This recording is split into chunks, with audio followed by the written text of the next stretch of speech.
requirements to hire at scale. If you don't really have these criteria set, then you can't hire, because I guess the goal of hiring is to scale your business. And so we have to understand what scale even means. All right. So scale at first principle in business context means increase in size. Right? That's fundamentally it.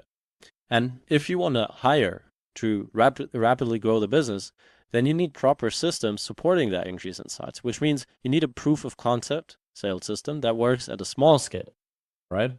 And small scale, I always take the number 30, because that for me is the number where you have enough data to actually judge a system and the metrics associated to that. And so once you have 30 clients, for example, 30 customers, you can take a look at your KPIs. KPI just stands for Key Performance Indicator. And we do that because scale is conditional, all right? Meaning you need to meet certain metrics. You need them to be in KPI before you open up the pipes, because that's essentially what you do when scaling your business. You have this whole pipeline, that's where the work comes from. And you can imagine it like water flowing through the system. And at each point you lose a certain amount because the pipes just get thinner. And so that's your lead flow, all right? And before you open them up properly, you need to be in KPI or your system will break at scale.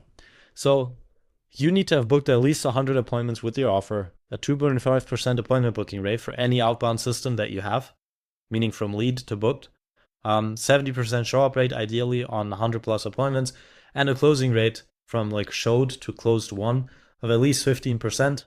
It can also be a bit lower if you're in enterprise sales, and 5-10% also really works. Anything that the whole general rule of thumb, I'm just giving you these single metrics, but if your customer acquisition costs, meaning all the costs involved, including salaries, everything that it takes to get one customer that pays, if that's lower than the amount of money you make over a lifetime, then you have a profitable system, in theory. Now, ideally, you want this to be 3-to-1 in the first 30 days. But even if it's not the first 30, it's the first 60, whatever. If you just make your money back within a reasonable time frame, then it's worth it. And your system is working.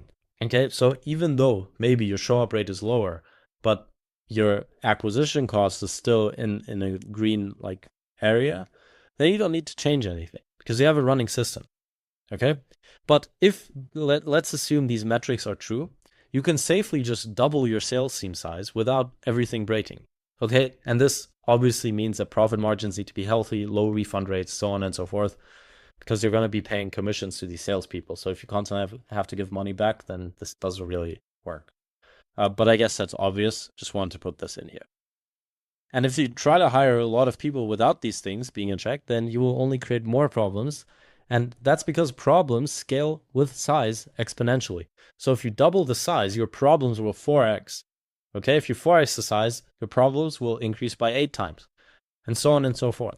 Which means the more you scale, the more you need your system to be in check properly.